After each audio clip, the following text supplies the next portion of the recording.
Hi, my name is Emily Madill, and I'm here with what I call my weekly happiness strategy, where I read aloud my featured article. Every week I feature an article on empowered living on my website, and I also share my writing out on thriveglobal.com.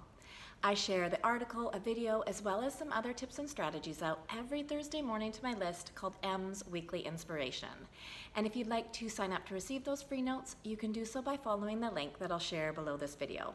I'll also share the direct link to the article in case you want to have a read through later.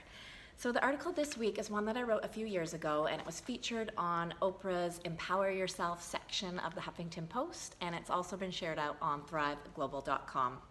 It's called Adopting a Self-Care Mindset That Will Stick. What comes to mind when you think about self-care? Do you associate self-care with being selfish?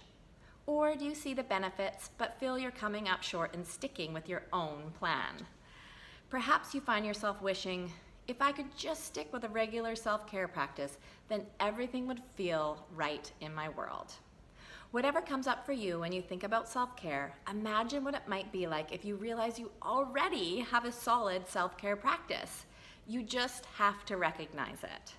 What I'm talking about is shifting the way you think about self-care to appreciate yourself for everything you are doing on a regular basis. Often what is missing in our self-care practice is self-awareness. When we grow our awareness of everything we already do, we begin to appreciate the gifts we regularly give ourselves. Here are 3 easy tricks to help you adopt a self-care mindset that will stick. Number 1, what are the things? The first trick is simple, and that is to make a giant list of all of the things you do that could be considered self-care. Things like brushing your teeth, feeding your body, moving your body, tucking yourself in at night to sleep, and rest your body, etc. You get the point. Make a list of all the regular type things you do that require you to look after yourself. The next step is to make a list of things you love to do. They don't have to be big things, but they can be. It's your list. On my list, I have things like enjoy a cup of coffee, get outdoors and breathe in my surroundings, read books and snuggle with my children at the end of a long day, have a good belly laugh with a dear friend, go for a run, enjoy an uninterrupted bubble bath, and the list goes on. The point of this step is to make a list of all the things you already do for yourself and an itemized list of what you love to do. This exercise helps you become aware of the detailed picture of your self-care. Awareness is power.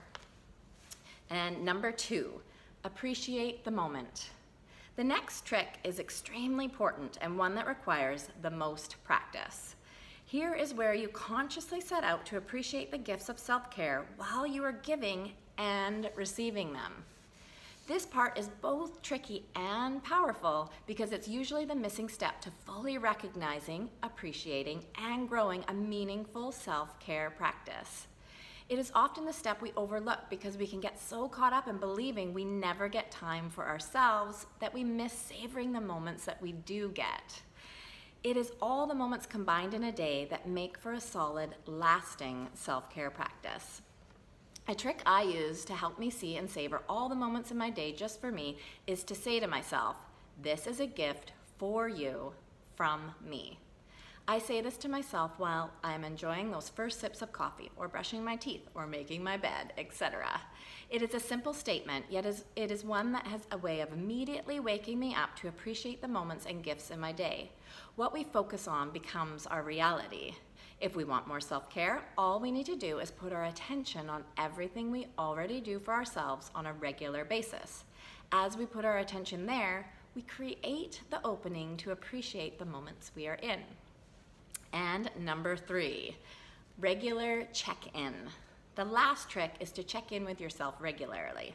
This becomes easier as you appreciate more moments and become increasingly aware of the regular care you give yourself. The check-in gives you the opportunity to have an honest conversation with yourself about what is working well and what you would like to shift. Perhaps you are getting enough exercise but have noticed you are staying up too late and not getting adequate sleep. Or maybe you have had lots of social time and you have been indulging in rich food and drink and want to scale it down a bit. This step isn't about beating yourself up for what isn't going well. It is all about growing your awareness. listening to your intuition, and making course corrections to help you on the path that feels best for you. Regular check-ins give you the opportunity to pat yourself on the back for all the self-care you have been implementing. Checking in helps you feel motivated to continue going in a direction where you are strong in yourself and better equipped to weather the storms that come up in life. What gifts have you already given yourself today? So that is our article this week.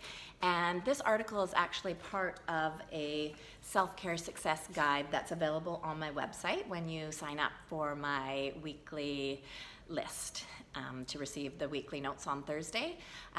When you do sign up, I send out this guide that has the article in it, as well as some of my coaching tools and practices that I use with my clients. In it, you'll have an opportunity to take a snapshot of your self-care practice right now. And through the process of going through the guide, there's also the opportunity to create your own action steps that you can implement right now. And it's all about adopting that self-care mindset that will stick and just really growing your awareness. That's kind of what these happiness strategies are all about. It is about focusing on what is good in life, focusing on what we are already doing, and really just putting our awareness on what is going well in life. And that can go a long way because there's so much coming at us all the time telling us about what isn't going well or all of the things in life that are hard.